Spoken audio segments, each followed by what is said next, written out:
आपल्या बऱ्याच मैत्रिणी सध्या गुंतलेल्या आहेत, त्या म्हणजे उन्हाळी वाळवणाची कामं करण्यामध्ये. आम्ही सुद्धा आज उन्हाळी वाळवणाच्या कामाला सुरुवात केली. पहिल्यांदा तर कुरडई करायचं ठरवलं, पण कुरडईचं पीठ आम्हाला दोघींना सुद्धा चांगल्या प्रकारे शिजवता येत नाही आणि हे पीठ जर चांगलं शिजवलं नाही किंवा पिठामध्ये गुठळ्या झाल्या तर गाळायला त्रास होतो, कुरडई फुलत नाही. म्हणून आम्ही दरवर्षी मामींना बोलवतो पीठ शिजवायला.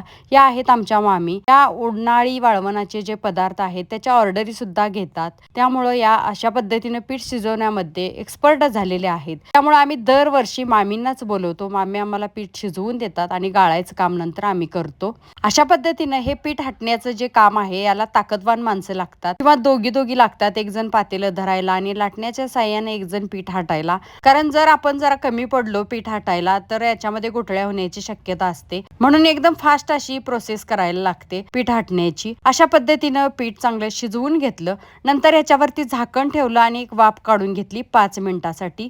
अशा प्रकारे छान असं पीठ शिजल्यानंतर आता आम्ही ते वरती टेरेसला घेऊन जाणार आहोत आणि कुरडया गाळणार आहोत. इकडे आमच्या जाऊबाई म्हटल्या मी साचा भरून देतो, तू गाळून घे कुरडया म्हणून त्याच साचा भरून देत आहेत आणि आता मी त्याच्या कुरडया गाळणार आहे. पहिला साचा घेतला, बघितलं तर साच्यातून खाली पीठच येत नव्हतं. दरवर्षी असा घोळ होतोय आमचा. चकली करायला जावा, कुरडई करायला जावा, एक ना एक साचा नक्कीच बिघडत असतो दर वेळेला. आणि असं काहीतरी उन्हात बसून काम करायचं असलं तर 2 साचे लागतातच लागतात. कारण एक साचा गाळेपर्यंत दुसरा साचा भरून इकडे तयार झालेला असतो. त्यामुळं थांबायची गरज लागत नाही आणि पट पट पट अशा कुरड्या गाळून होतात. त्यामुळं 2 साच्याची गरज असते म्हणून हे 2 साचे घेतले होते. पण हा साचा काय कामच करत नाही. त्यामुळं दुसरा साचा भरला. हा साचा असाच कसाबसा गाळून घेतला आणि मग दुसरा साचा भरून घेतला. दुसऱ्या साच्यामध्ये छान अशा कुरडया पडत होत्या. मस्त अशा सगळ्या कुरडया घातल्या. ऊन भरपूर वाढलं होतं त्यामुळं पायात चप्पल, डोक्यावर रुमाल घेण्याची गरज होती आणि एवढ्या उन्हातच या कुरडया घातल्या तर त्या पटकन वाळतात. किती सकाळी घालायचं म्हटलं तर थोडा वेळ होतो आणि 9-10 वाजताच कडक ऊन लागायला लागतं. तरी आम्ही सकाळी लवकरच चालू केलं होतं, तरी सुद्धा कडक ऊन होतं. आणि सगळ्या कुरडया घालून झाल्यानंतर अशा पद्धतीने थोडे सांडगे तोडून घेतले. शेवटी भांड्याला चिकटलेलं जे पीठ असतं त्याची काही कुरडई गाळता येत नाही म्हणून अशा पद्धतीनं सांडगे तोडून घेतले.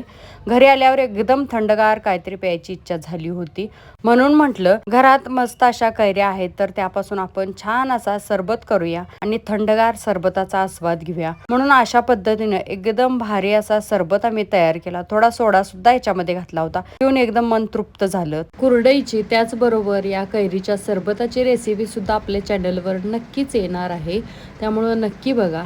व्हिडिओ आवडला असेल तर नक्कीच लाईक करा, शेअर करा. चॅनलला अजून सबस्क्राईब केलं नसेल तर पटकन सबस्क्राईब करा. भेटूया अशाच एका छानशा व्हिडिओमध्ये. तोपर्यंत बाय.